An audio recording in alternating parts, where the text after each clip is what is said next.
bit about yourself, why you provide the platform that you do and kind of what you do. So for me, I live in Canada. I'm close to 2 hours outside of Toronto, and where I live, like there's really not much of a scene for EDM at all. Right. I definitely, with everything I do in life, I love to like make good, genuine connections with people. Like that's where I thrive. That's where like I get excited. I love getting excited about things with other people. And so obviously, like I was having a hard time meeting people and finding people around me in person that was as passionate about EDM as I was. So I'm really lucky that my fiance, he loves the music as much as I do. That's awesome. So we go to shows together and we do all of that together, which is great. But like, we both love to have friends also. Right. So originally, like, it was actually 2019 is when I kind of first discovered Elenium, and I just became completely obsessed. And I really didn't know much about like the melodic bass genre at the time. So that was kind of like how I got involved with the whole genre. And then I started my Instagram page to be like an Elenium fan page. And I soon realized that there were a lot of other people kind of doing the same thing already. Yeah. I'm like, okay, well, I like other artists more than just Elenium too. So why don't I make this just like, a whole genre fan page, right? Yeah. Because I didn't really find anybody else that was doing that. Yeah, because you post like Yeah. 7 lines, you post Elenium, you post up and Yeah. comers, you post all kinds of stuff. For So, sure. Like I yeah. obviously love like everything about Ophelia Records since they've like gotten super popular. So that's why I feel like I post about them a lot. I will talk more about that later, Yeah. but that's also one of my favorite labels. For sure. And love then 7 just lines. like the more deeper down the rabbit hole I get with everything, the more I start to discover like new up and coming artists. And it's so exciting, like how excited they get when other people find them and find their music, and then being able to make those connections with all those artists because they're not like famous, right? Right. Yeah. But that's where I find it so cool, where like they're so talented. I find them just as talented as the popular artists. Yeah. So I love trying to help them get their name out there and for other people to help discover their music too. So that's what like I get so excited about that. And I've made so many friendships and so many connections with like other fans, artists, record label managers, everything. So I don't know. I love the whole thing. Excuse my language, but this industry is cool as fuck. So everyone in it, all the artists. Yeah, I agree. Definitely agree with all that. Yeah. How long have you been running the page for? When did you start? You said 2019, right? It was like fall 2019. And then it was really during like COVID that I was off work completely for 4 months. So I'm a massage therapist, so it has nothing to do with music. And I really had nothing else to do with my time rather than just be online and connect with people. I really got into like the Twitch streams and the Discord servers, and I was connecting with, especially like Trivecta. That was, we're in his merch right now. And I just kind of like between the Twitch and the Discord and posting about streams and posting about new music. And I just tried to like, I don't know, like I'm not really a content creator. I don't get into really like TikTok and making reels and making really cool content. Like that's just not really my thing. I don't have the patience for it. It's a lot. But being a podcaster, I kind of am forced into that. So yeah, it's a lot. It is. And especially when you don't have like the patience. I hate like, I don't know, I can't sit still for very long. So for me, it's too much. But it's a lot of just sitting behind the computer and like exactly, like just thinking. Yeah, for me it's just kind of like listening to music and then sharing stuff in my stories where it's quick and easy. Like I don't have to like create special content or anything like that. And I mean, I think my page could grow more if I did get into that, but it's not really something that I love doing. So I don't know, we'll see. Do what you like. Do what you like, especially shit. If you're not trying to make a career in it and you're not really trying to like have income off of it, do whatever you like. Do what makes you happy. And I find too that like if it's forced, usually it's not like as good, or I don't know, like people, I'm not out there trying to like promote myself, trying to get people to find me and follow me. Like I just like whoever finds me. And that's great. Like I'm happy with where my page is at. I'm not trying to get as many followers as I can. Like I'd rather have kind of like that tight knit community, right? Right. Rather than have this huge page with tons and tons and tons of followers. But I don't know. I'm just kind of happy with where it's at. I think with a few thousand followers, your engagement is extremely high for having that. It is. And like you see other people, there's some artists and some accounts and stuff, they might have 10 or 15,000 followers, but they might only get 10 comments on their posts or like less likes than my posts do, which it's not a competition who gets more likes, who gets more comments. It's not about that. But like every day I'll open my account and I'll have all these DMs of people either just reacting to my story or being like, oh my God, I love this song, thanks for sharing. Or it's like, it's always something. And I get tons of people sending me music and sharing me songs that they found. And That's so, awesome. and people that like are kind of in the same boat as I was, where they don't have a lot of friends that are into that music, they come to me to get excited about stuff because it's someone who can kind of chat back and forth with it about. And so, you're actually approachable, and you actually talk back with people, and you're like, trying to help it instead of like, I'll DM some people and I'll never get a reply back. Exactly. I try and I don't know. I like to make friends, obviously. Everybody knows that. So I don't know. I just kind of talk to everybody as if they're my friend. And that's kind of to bring it back to like, it's in the rave industry. It's plur, right? Exactly. It's so true. And like, there's no family. judgment ever. Exactly. And I'll talk to anyone and everyone, no matter like, you know, where you are, where, I don't know, it doesn't matter. Like, I talk to everybody the same. So I try to, at least. Going back to the content creation, what I think is cool too is like a lot of the stuff that you post, like it's a lot of the artist stuff and like sharing their content, like it's already made content. All you have to do is repost it. Exactly. So it's like they take care of that portion of it, which is cool. Sometimes it's a bit of a cheat where I like, okay, well, this is cool. But whatever, it's, you know, it's me just getting excited about whatever I'm posting about. And then people get excited about it with me. I'll post lineups to festivals that I'm going to. I'll post like whatever videos of shows that I went to. But what motivates you the most? What about running the Instagram account gives you the most joy and satisfaction? I think it honestly is the interaction from all the people that follow along. Because if I wasn't getting the interaction that I do, if I wasn't getting people DMing me, if I wasn't getting like any engagement on my posts or anything, then I would kind of just like, okay, well, what's the point, right? But the fact that like there's so many people that constantly are telling me that like they love what I do. They're like, I love the music you post. I love everything that you're doing with your page. Keep it up. Like, it's awesome. Like, I hear that all the time from so many people. Oh, that's super encouraging. Yeah. Of course, like, you're going to keep going. Yeah. Well, yeah. And just like, even to hear it from artists, like one of my favorite moments of all time was like when I met Trifecta at Lost Lands, and he was like so genuinely thankful for like what I do and helping share his music and getting excited about his music. Because he's like, when I get excited about his music, other people get excited about it too. Absolutely. So it's just like a chain reaction. Yeah. So hearing that like from him and from other similar artists too, like that's really what keeps me pushing to go and keep doing it. Yeah. And I just love doing it. It's so fun for me, right? Yeah, it's the fun in the process. I've never met Sam Trifecta, but he's the best. From all the interviews and everything I've heard from him, he seems like a super genuine, cool guy. Oh, he is. He's just so down to earth. He's so humble. He's just, his energy, oh my God, he's so like, he's just the best. He's so infectious to be around. Like, you just want to be his best friend, and everybody feels the same. That's excellent. So outside of music, you said you were a massage therapist, right? Yes. How long have you been doing that? I've been registered for, this is my 6th year now. Okay. So yeah, I've been doing that. I'm fully self-employed. I go house to house and massage people at their house.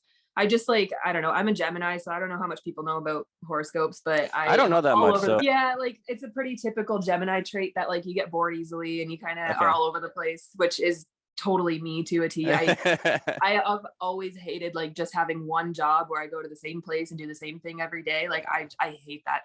So when I've definitely self-employed route is definitely the move, because and I just love having so much freedom over my schedule and what I do, and I get to work as much or as little as I want, and I don't know, especially going house to house, I just like in a different environment every day. And that's what I love. That's it doesn't get, you're not showing up at the same place every day, which would be nice. Exactly. The biggest struggle though is trying to like contain my energy, because I am an energetic person. So sometimes, especially if one of my clients gets talking about music and I start telling them about like EDM and stuff, I feel like I speed up the massage and go really fast. Like, okay, I need to slow down and relax. Deep breaths, relax. Exactly. It's hard. Other than that, I saw on the Instagram, I kind of dug back in the files. You also farm? Kind of. Like I've been a horseback rider my whole life. Okay. And my fiance also has been a horseback rider his whole life. So he was born and raised on his parents' farm. Gotcha. And that's kind of like how we met, is through horses. So that was like, I don't know, we've been together 8 years now. So we always would just like do horse stuff together, go to these horse competitions, work on the farm together, but it was never like a job. It was just like, we go to, like, he's an electrician full time. So we have like our full-time jobs, and then the farm was just like on the side. Right. but it just like, it became a lot. It's a lot of work. It's a lot of dedication. You can't ever take a day off from it. I'm from a farming family, so that's why I brought that up. So you get it. Yeah. It's a lot. So we kind of just realized, especially with horses, like as much as I love horses, but they are a money pit. Like you don't ever profit off of them. So what kind of horses do you have? Quarter horses? No, I have a thoroughbut. So she used to be a racehorse in Kentucky. Excellent. She's a Kentucky horse, but she's pretty useless. She actually hates being ridden. So yeah, she's kind of just my expensive pet that hangs out in the field now. And then my fiance they're called Canadian sport horses. So you kind of breed like a combination of different like athletic breeds together and create these really nice, like they're show jumping horses. Gotcha. So that's what we do. We're like the equestrians. Nice. Excellent. But we're kind of taking a break from it right now. So we have other people riding our horses for the time being. And this year we're mostly just dedicating to like music and travel. So we can't do it all. We can't keep up with the horse thing and music and traveling. And there's just not enough time. Right. So, and money. So we're just taking a break from traveling and music alone is extremely expensive. Exactly. Like we'll always have horses in our life, but we're just kind of taking a bit of a step back from it now. Like we're just at a different point in our life than we were when we met, right? So understandable. You know, we did all the competitions together. He actually qualified for national finals with his horse, which was really cool. Wow. So it's cool that like I was right there by his side the whole time and we kind of did that together.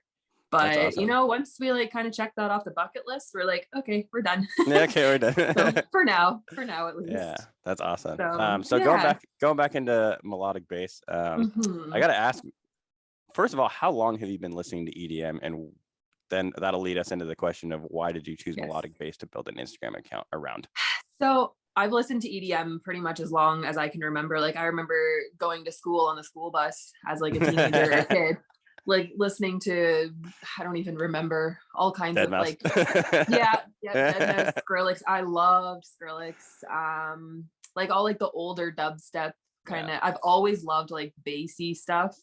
I liked Big Room House for a bit, but like that was when I was kind of just getting into it. Yeah. And I know Big Room's always a party. It's always fun. And every party that I went to in high school and college, I always wanted to be the DJ and like play my songs. And everybody always loved like the music that I had. They're like, oh, send me this. I've always loved music. And I guess it was when I discovered Illenium in 2018. It was when I first, because I listened to BPM on Sirius XM a lot. Oh yeah. Yep. So it was when they released his song Take Me Down, or Take Me Down, Take You Down. Take You Down. I'm so bad with song titles. So they released that on BPM and I was like, oh my God, what is this? And I just fell completely in love with it. And then that's when I discovered all of his other music. So that was his second album. So I didn't even know like his first album or anything yet. And then I kind of backtracked and went back through all his older stuff. And I'm like, oh my God. Stuff, so I just became completely obsessed with Illenium. And then I really didn't even know Seven Lions or any of the other artists. Like I knew who they were and like a couple of their songs, but I didn't know Slander? Much. I love Slander. And that was, it was all 2018, I would say, is when I just like, you know, one thing led to the other. And once you listen to this artist and then you listen to that one, and then you listen to that one, and you it was just this mind blowing, like I couldn't even keep up with how much good music was out there that I just didn't know about. Yeah. And so then I just discovered it and I just couldn't stop, and I haven't stopped since then. That's probably why you have such a passion for sharing the music that you find with others too, because it took you a while and you had to go back and discover all this music that has already been out. Yeah, that makes sense. Exactly. So I'm trying to play the catch-up game from all the stuff, like the years that I was just sleeping on this music. And still trying to keep up with all the new stuff coming out. So I'm constantly going back and forth between like finding older gems that people might have forgotten about. Right. And then, because like I love when you find like something from like 2016 that's just like this diamond and you're like, oh my God. Why have I never heard this? Yeah, I know. So I love finding the older stuff, but then obviously the new stuff, I'm always doing my best to keep up to date with that. And people kind of like rely on me to post all the new Music Friday stuff. Yeah. So that's like my, I don't know, obligation, I guess. Yeah, that's awesome. When did you originally start going to like events? So not until 2019. Oh, believe it or not. Wow. So you were a fan of the music for a long time, probably before you actually started. And like it was mostly just like, especially where I grew up, it was like all country music, right? Right. And especially being a horse girl. What part of Canada are you at? So it's Peterborough, Ontario. Okay. Which is like a couple hours from Toronto. So, which is more East Coast? Kind of. It's like, I guess we're not far from New York, like Buffalo, New York. Gotcha. And like when I first met my fiance, like I remember we were like riding our horses through the fields, and he's like, "So what kind of music do you listen to?" I'm like, "Well, everything." But I'm like, I really love electronic music. And he's like, "Oh my God, me too." And he's like, "Nobody I know listens to it." So we both just like kind of discovered it together. And then we were so busy with the horses and the competitions that we never really committed to like seeing any of these live shows. And for us to like go to Toronto, and like Toronto's such a huge city, it's like, oh yeah, it's a lot to like go down there for a show, and then usually you have to find a hotel and blah blah blah. So we just never bothered before. But then 2019, it was when Armin van Buuren was coming to, we have this like pool bar, it's kind of like a Vegas style like a pool club in Toronto, like Encore, like Encore or something in Vegas. It's like similar to that in Toronto. So we're just like, screw it, let's go. Let's, just check it out. And that was when, even though I love trance music too, but it was just like, I don't know, seeing Armin van Buuren, like, so like we were right up in front of the stage, like not even 10 feet from him. And it was just like, that was when I was like, holy crap, what have I been missing all these years? And so I just like, we were addicted from that point on. We saw a show at least every month after that. We went to Vegas for the first time. We saw RL Grime and Camel Fat down there. Okay, yeah, love Camel And then Fat. we saw Slander. We saw Slander play in Toronto. And then that was when we did our first festival, which was Ever After Music Festival in 2019. Yep. They always have a great lineup. Yeah, really like bass heavy lineup, but they still like mix in some house artists and things like that to switch it up too. But like Elenium was headlining that festival in 2019. So that's why we're like, let's go, let's do it. So we saw Elenium for the first time. My life was changed. It was like never the same. And then basically like we tried to do as much as we could. I'm so happy we did that in 2019, because then 2020, everything shut down. Yeah. And it's like, that was so hard, because we were just starting to get excited about it and just like, dipping our toes in the water. And there was still so many artists that I hadn't seen yet that I wanted to. Like, I still to this day have never seen Seven Lions live. And holy crap, you're in for a I know. So June is when I get to see him for the first time. Yeah, I saw him a few years ago. He was on tour with Slander, actually. Slander and Glitch Pop was that tour I saw him on. And then that'd be amazing. When did I see him last? I feel like I've seen him one other time past that. I've seen him a few times, but I want to say that might have been the last time I saw him. That was like 2019. Yeah. And from what I've heard from most people is like, he always plays a different set. So you could see him 20 times in a year and it's always different. Yep. Where like, I know that a lot of people say Elenium kind of tends to do the similar sets, but I still love him.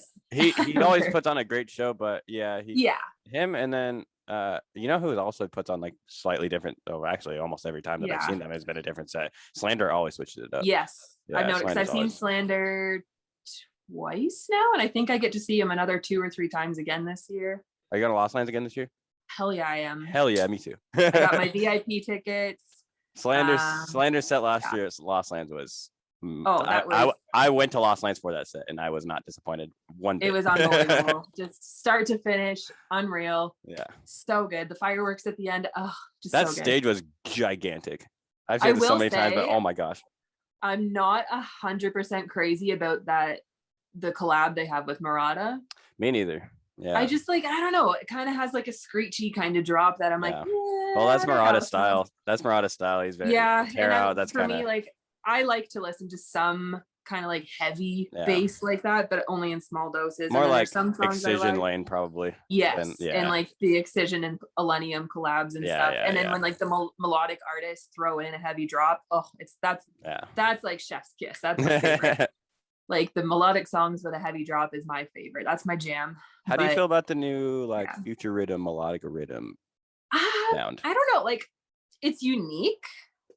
And like, I love like definitely all the producers that are doing that are insanely talented. And like, it's a lot that goes into creating that. It's like a next level of producing, cool. I feel like. Yeah. And I like to listen to like a song or two of it here and there, but I wouldn't say it's like my number one favorite personally, just based on my taste. Like I really like emotional type music where it has like good lyrics, things like that. So I find like you don't really get that with the new melodic rhythm and color bass and things like that. So it's just a different style. It is still rhythm, and at the end of the day, like a couple of those songs, if they're thrown into another set, then that's great. I love that.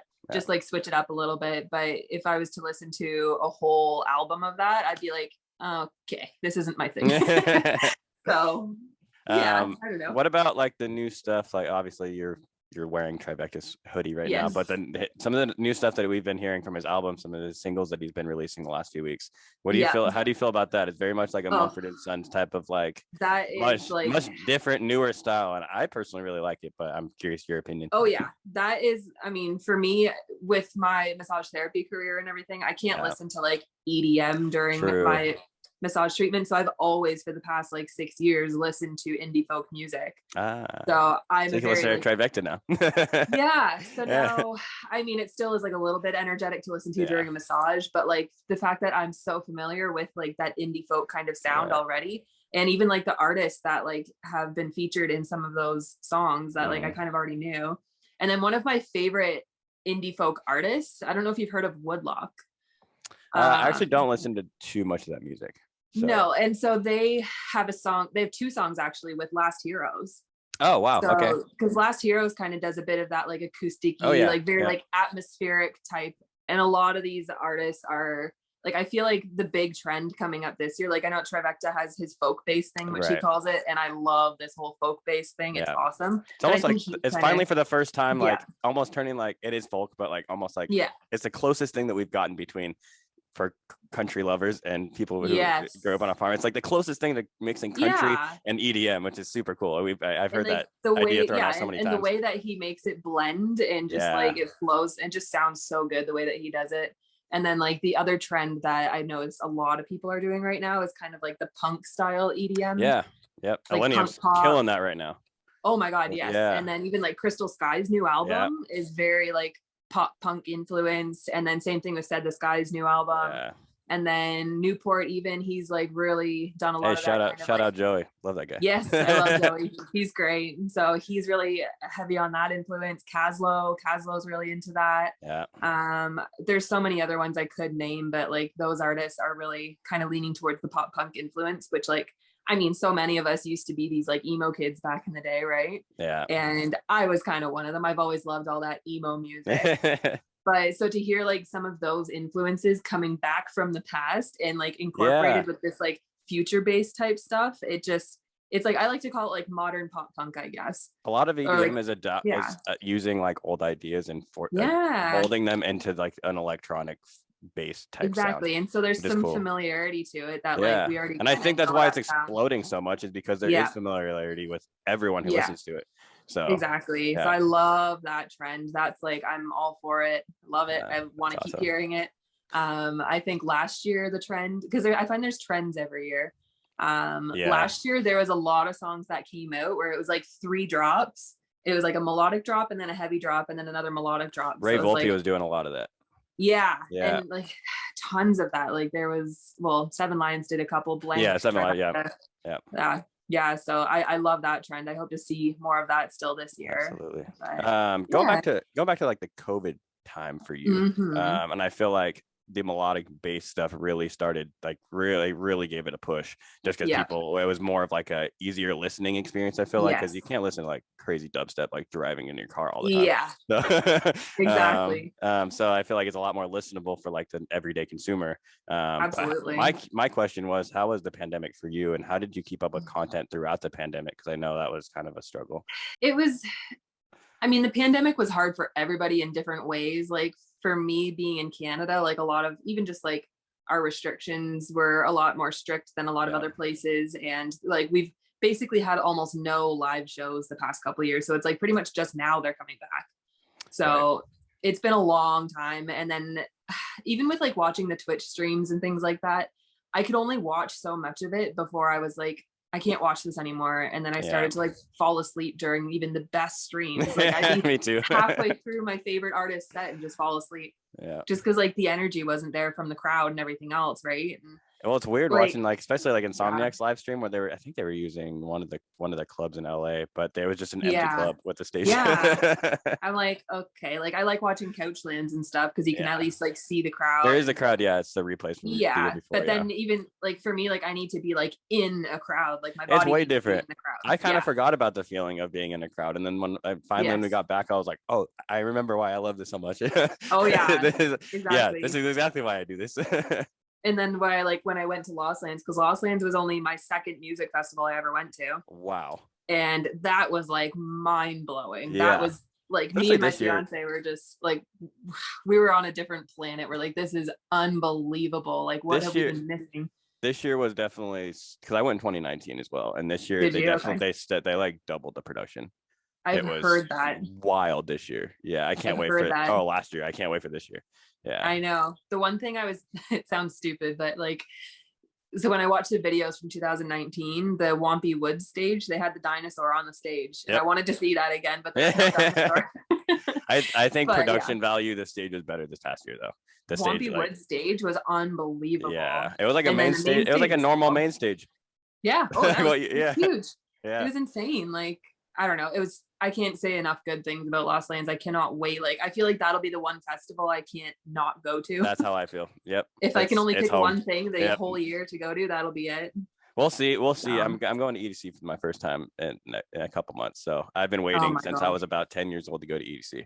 So before I was really like involved and like knew that this was like almost like I felt like my purpose and like I wanted to chase this for a living. Like, I had been, and before I even really got into like fully listening to EDM a lot, I saw EDC when I was like 10, 11 years old. And I was like, I don't know what that is, but I want to go someday. And then just so happened that like my life panned out the way it did. And I'm like, wow, I actually get to go. I'm so excited. That's amazing. It just looks so awesome. Like, I mean, anybody, no matter if you're interested in EDM or not, it just looks like such a cool experience. I want to go just for the fireworks.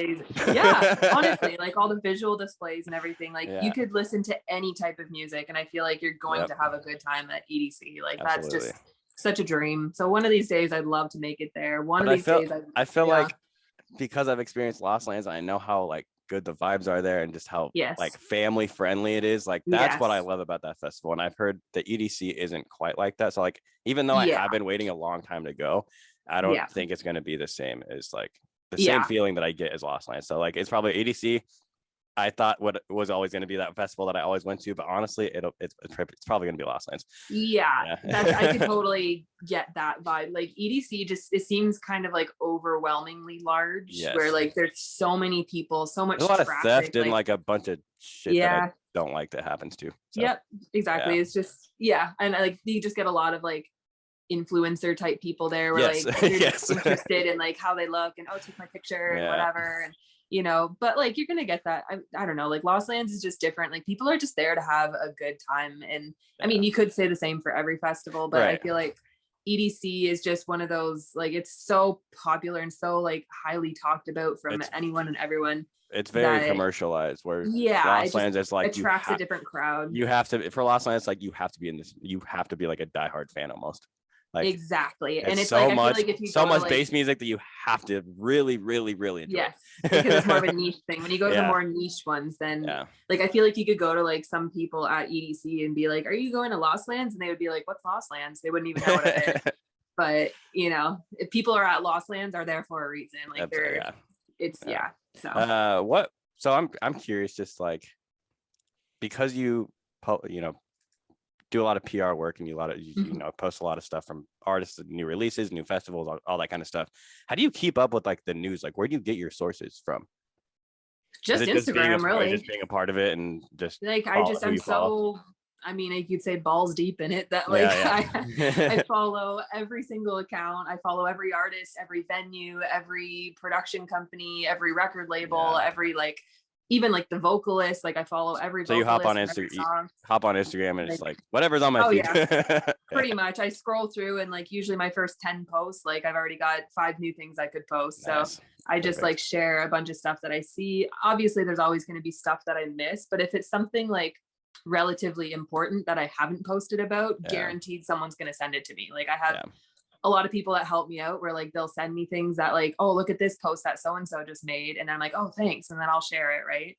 So I have a lot of people that kind of help me out that way. They send me things. And then like a lot of the up and coming artists, like they might not pop up in my newsfeed right away. Mm-hmm. So a lot of them will send me, like, if they have a new song coming out on Fridays, like even today, like Monday is like a big day where people are announcing what's coming out, right? So like I'll have people send me like, hey, would you mind pre-saving this or share it on your story, blah, blah, blah. And like, I'm always happy to do that, because if they send it to me, like I might not have seen it otherwise, right? Right. So I'm curious just because like I want to get more involved with that. I'd love to start providing a little bit more like news coverage and like, oh, this is coming out. Like that's one area that I haven't really focused on that much, but I commend people for doing like, it's exciting, like, and you always have something every single week to post. Right. So. Yeah. I'm just so busy with posting my own content that it's like, it's hard to like have it mix. And one thing that I think you do really well is injecting your own personality into your page. That I find is huge for anybody. Like I see even like for artists, especially, like there's certain artists like Joey Newport, for instance, like he has such a great personality. He's so funny and like makes funny videos and things like that. That like just like naturally, genuinely attracts people to your page, your music, your everything.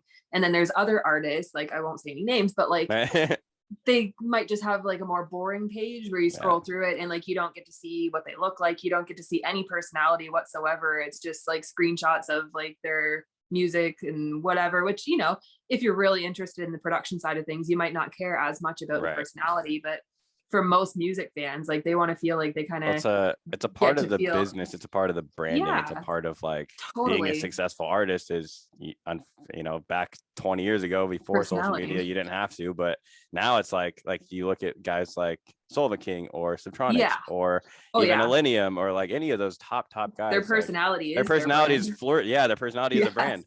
Even until you figure that Blank. out. Blank, I love how Blank has the whole Plant like Dad. and everyone brings them the plants at the shows. I'm like, oh my god, that's so cute. Just like little, like it doesn't have to be much, like you know. And then Trivecta, he's like always making stories. Like he really got into like the cooking and the steak and things like that. And everybody's like, oh, I'm gonna make the hot sauce and the steaks, and you know that's part of his brand not he didn't really intend no, not at all. Something as random as that just can be infused into your brand, which is super cool. Exactly. So that's huge for anyone. Was that natural for you when you were starting your page, or did you kind of have to focus on that? It took a bit for me to like feel more confident. Like I would say in the beginning when I first started my page, I posted like I didn't really show my personality much. It was just sharing music and screenshots and stories and things like that. But like eventually once I had more followers and I felt like I was making more connections with people and I kind of got to know who people were, I felt more comfortable, you know, taking a video of myself like, hey guys, happy Friday, blah, blah, blah, you know, just short little video. But even like videos like that, it feels more personal where absolutely like when someone's watching it, it feels like I'm talking to them, right? Yep. So showing some personality. And then just like I don't really show much about my daily life outside of music. I don't know, I could do more of that, but I wasn't sure if people would be interested. Well, with a themed page, that's kind of I try and keep it just like music focused, and I try and stay away from like anything political. I try and stay away from anything like I do not post anything, even on my personal pages. I tried my damnedest not to get involved with any of that. Exactly. I just want to keep it like I want to keep my Melodic Bassheads page like that one happy place where like no matter who you are, no matter what you believe in, no matter what, you know, anything, like that's just where everyone can fit in and get along and make friends and just have this community where like none of that matters, right? Because like it's so hard to escape that with like all social media these days, right? What do you feel about like building like a healthy relationship with social media? So I think that's a big topic and an important topic for us to talk about, because like some people do get caught up in the rabbit hole of like doom scrolling and stuff, but I see other people who are really, for me, I mean we're all hard, we all do that, but I try really hard to like set a time like every morning, like when I'm drinking coffee or eating breakfast, that it's like, okay, this is my time to go through social media. Anything past that is a distraction. Like one time a day, 15-20 minutes, that's all I need. And most people, like you need to set those boundaries. Like it really depends on your life, your job, what you do, like how you feel the social media is affecting you as a person. Like because a lot of people feel like it affects them negatively, like if they're find themselves comparing themselves to people a lot. I don't know, like if you're feeling, I found a lot of the times during the pandemic, I really had to like take good solid breaks away from social media just because like I was constantly seeing what was going on in the world and the news and things like that, and a lot of just like depressing things going on. So, and I COVID was find just hard. The last by, couple of years have been a yeah, lot of hard things to deal with and yep. accept and But look at at. And least I think we've got to the other side of it now, which is great. yeah. So it just, for me, like, I feel like I spend most of my time on social media on my Melodic Bassheads page, because there's Right. nothing about that whole page that is negative for me. Yeah. Like, yeah. I'm not really comparing myself to anybody. Like, I am just a music fan. It's just, Yep. I don't have the pressure of trying to create content. It's no pressure. It's just fun. It's just happy. Like, I'm always in a good mood when I'm surrounded with like that community and good music and everything else. So for me, that's one thing. But I know if you are a producer or a content creator or anything like that, it's totally different because you have so much more pressure. But you definitely need to set boundaries and set, like, you know, you can't spend all your time consumed by it. Like, you're not getting anything done. Well, especially for artists, I find I've seen like a lot of artists coming out saying that they feel like they're lacking inspiration. And I find like in the beginning of a lot of people's careers, they get inspiration from like being out in the world, doing things, making like experiences they're having, and just being out in nature for some people, like whatever you get inspiration from, like you need to on go social back media, it's just regurgitating what other people are doing. Exactly. And it's so easy to get caught up in kind of like, oh, well, I like what that person's doing, I'm going to do that with my twist on it. But like, that's not really authentic, right? So I mean, it's something, and like, it's, everything will help you in the end, but it's, like, definitely, I think people who are trying to use social media as a tool to gain success in a career, like, you need to like set boundaries and have time away from it, and just like kind of recenter yourself and focus on like what you're doing and why, and just try and create boundaries. Really, that's what I'm trying to get at. But for me, I don't really feel that pressure, so it's a good thing. It's more of a fun thing for you. You're not exactly, and that's why, like, I don't you're really not trying to want make a career, make it a job. No, and a lot of people have said like, well, why don't you become an artist manager? Why don't you make it a job? And I'm like, because I don't want to. I don't know if I want it to be a job. Like, you know, it would be cool if, you know, there were some ways I could, like, I was actually kind of thinking of creating my own like Melodic Bassheads merch. Oh, that'd be cool. Yeah, make a little side cash, maybe a little side hustle. Yeah, just for fun. And like, if people could have like, so some people just want to wear like a jersey to a festival that, you know, like, I think it would be cool if you could have like a Melodic Bassheads jersey, and let's just say you're going to meet like 10 different artists, if they all sign that same jersey and try that'd to collect. Be sick. For me, like, that's I don't know, just to have all these autographs in one place, right? I like that. So I like that too. So I don't know, for me, I thought it would be cool, and other people said they would be interested in it. If you make that, I will happily buy one. Okay, sounds good. So I'll put more thought into that. And then I was actually approached by Groove Cruise, thinking that like they thought that I would be really great to be like an affiliate with them, and that would be a way that I could make some extra money on the side. And affiliate link. I just don't want it to feel like a job, and I don't want to. The biggest thing is like, I don't want to annoy any of like my followers or the people like that I've made friendships with and stuff. I don't want them to feel like I am selling them something or being pushy, or like, I don't want to feel spammy in any way. Like, I just want to be part of like a community and be like friends with everyone, and I don't know, not irritate anyone. Well, I think you already kind of have it somewhat figured out, is because you're really just having fun with it, and you're really we had someone on the show a couple of weeks ago. We talked all about providing value. And I think as long as you provide value, like, things will start happening to where, oh, you want to be an affiliate with Groove Cruise, or your merch idea or whatever. Like, but like the merch idea is like, you're still providing value, because that's a really cool idea. And then I feel like if I kind of like brand myself a little bit more, like, because I've been to shows even in Toronto where people are like, are you Melodic Bassheads? And I'm like, yes, I am. And like, I never thought that it would even grow to that point where people would know me based on that page. And now I'm just like, wow, I think this is actually something. That's awesome. So if I had more of like a branding and had merch and things, I don't know, just, I love colors. I love it. Helps. It definitely, I think colorful. Doing something like that definitely helps it become even more of like a community on that, like your own community. You know what I mean? Exactly. And then I don't know, there could be other opportunities presented to me through that, but I don't know. I'm not really like chasing after anything. But it sounds comes like to me, it comes to me. You're already, I'm sure enjoying being a massage therapist, and you're already, self-employed. So it's like you kind of already have a thing that you really enjoy doing. So it's like if you're just doing this on top of it, doing a little side cash thing, like there's nothing wrong with that. I think that's awesome. And for me, it's just a hobby. It's just, what I like to do in my spare time. I don't know. That's all it is for me. Yeah. Thank you so much for sharing your insight and your experience with us today. Before we wrap up, is there anything else that you wanted to talk about, get out there, anything that we missed?